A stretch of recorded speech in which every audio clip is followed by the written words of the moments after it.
بسم اللہ الرحمن الرحیم۔ السلام علیکم دوستوں، اپنی نیکسٹ ویڈیو کے ساتھ آپ کو ویلکم کرتا ہوں اپنے اس چینل میں۔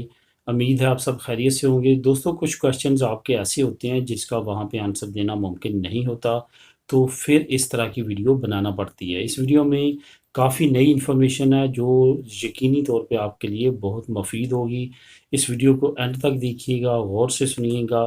سب سے پہلے تو بات کرتے ہیں کہ پرماننٹ ریزیڈنسی کارڈ پہ کیا انگلینڈ کا ورک پرمٹ لے سکیں گے۔ اس پہ دیکھیں، پوری دنیا کے ورک پرمٹ جو ہے پرماننٹ ریزیڈنسی پہ لیے جا سکتے ہیں۔ ایون اگر آپ کینیڈا، یو ایس اے یعنی کہ امریکہ، نیوزی لینڈ، آسٹریلیا کا بھی اسٹڈی کریں لوگوں کی، تو وہ پرماننٹ ریزیڈنسی سے گئے ہیں، تو لازمی طور پہ انگلینڈ کا بھی ورک پرمٹ جو ہے وہ پرماننٹ ریزیڈنسی پہ ملے گا۔ ٹیمپریری ریزیڈنسی پہ بالکل نہیں ملے گا، کیونکہ وہ آپ کا ٹیمپریری اسٹیٹس ہوتا ہے۔ پرماننٹ ریزیڈنسی پہ یقینی طور پہ جو ہے ورک پرمٹ جب کھلیں گے تو ملیں گے۔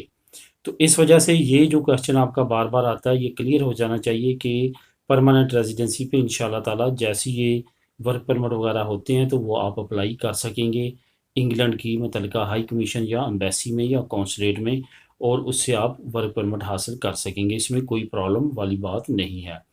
اس کے بعد انگلینڈ کا نیا اعلان، یورپی یونین سے گئے ہوئے جو باشندے ہیں، ای یو سیٹلمنٹ اسکیم کے تحت وہ لوگ جن کا کسی نہ کسی وجہ سے اسٹیٹس ریفیوز یا ریجیکٹ ہو چکا تھا، وہ اب دوبارہ اپلائی کر سکتے ہیں 30 جون سے پہلے پہلے۔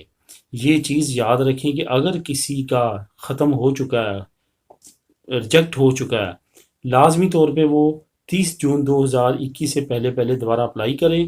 وہ دوبارہ آپ کی فائل کو چیک کریں گے، وہ جو پہلے کمی انہوں نے لگائی تھی وہ آپ دور کر کے دوبارہ اپیل میں لگا دیا، یا آپ نے نئے سرے سے کیس جمع کروا دیا، تو وہ اگر اوکے ہوا تو آپ کا جو سٹیٹس ہے وہ اوکے کر دیا جائے گا، پاس کر دیا جائے گا۔ اس کا لنک بھی میں نیچے ڈسکرپشن میں دے دوں گا، جو نئی اپڈیٹ یو کے کی طرف سے آئی ہے۔ تو ان دنوں میں آپ نے خاص طور پہ جو ہے وہ توجہ رکھنی ہے تمام نیوز پہ، تمام انفارمیشن پہ، کیونکہ day by day daily basis پہ نئی سے نئی اپڈیٹس آ رہی ہیں۔ ہو سکتا ہے آخری دنوں میں جا کے ایکسٹینڈ کر دیا جائے ٹائم، لیکن فی الحال تک ٹائم ایکسٹینڈ کرنے کی طرف نہیں جا رہے۔ حالانکہ 40 آرگنائزیشن نے ٹائم ایکسٹینڈ کرنے کے لیے کہا ہے، لیکن حکومت کی طرف سے فی الحال کوئی ایسا جامع اعلان نہیں کیا گیا، لیکن امید ظاہر کی جا رہی ہے کہ شاید اعلان کیا جائے۔ لیکن دوسری طرف دونوں خطوں پہ بھی ڈپینڈ کرتا ہے، کیونکہ 30 جون یو کے کی اور 30 جون یورپی یونین کی، اگر یو کے ایکسٹینڈ کرے گا تو یورپی یونین کو بھی کرنی پڑے گی۔ اس وجہ سے یہ تمام سرکمسٹانسز جو ہیں دونوں طرف سے ڈپینڈ کرتے ہیں کہ وہ اس پہ اثر انداز ہوتے ہیں یا نہیں ہوتے۔ اس وجہ سے یہ بہت زیادہ 100% کنفرم نہیں ہے کہ ایکسٹینڈ ہوگا۔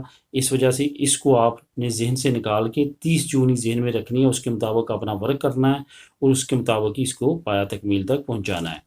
اس کے بعد 30 جون کے بعد ورک پرمٹ پر فیملی ویزے کا پرابلم، جو دیکھیں کچھ کمنٹ آئے ہیں، کچھ زیادہ سسٹرز نے جو فیملیز ہیں انہوں نے کیے ہیں کہ اگر ہمارے خامد ہسبینڈ جو ہیں وہ ورک پرمٹ میں انگلینڈ چلے جاتے ہیں، ٹھیک ہے، کیا وہ 30 جون کے بعد بھی ہمیں بلا سکیں گے؟ دیکھیں، ایک چیز کا ہمیشہ ذہن میں رکھیں کہ جو فیملی لا ہے، یا خواہ وہ یورپی یونین کا ہو، خواہ وہ انگلینڈ کا ہو، یا ساؤتھ امریکہ، نارتھ امریکہ، آسٹریلیا، نیوزی لینڈ، کسی کا بھی ہو، یا ایون ایشیا پاکستان کا ہو، تو جو فیملی ہوتی ہے اس کو سب سے پہلے بنیادی ہیومن رائٹس میں رکھا جاتا ہے۔ اس وجہ سے یہ چیز ذہن سے نکال دیں کہ ورک پرمٹ ہوگا یا کوئی بھی ہوگا تو وہ فیملی نہیں لے جا سکیں گے۔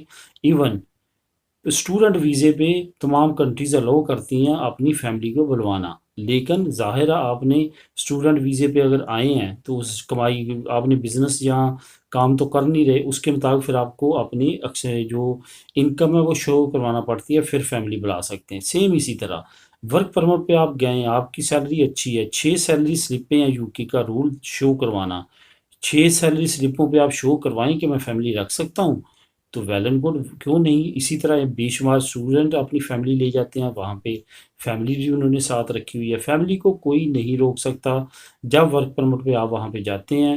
فرسٹ رائٹ جو ہے آپ کا یہی ہوتا ہے کہ آپ اپنی فیملی، بچوں کو اگر بلانا چاہیں تو بلا سکتے ہیں۔ اس وجہ سے اس میں کوئی بھی کسی طرح کی بھی کوئی پرابلم نہیں ہے۔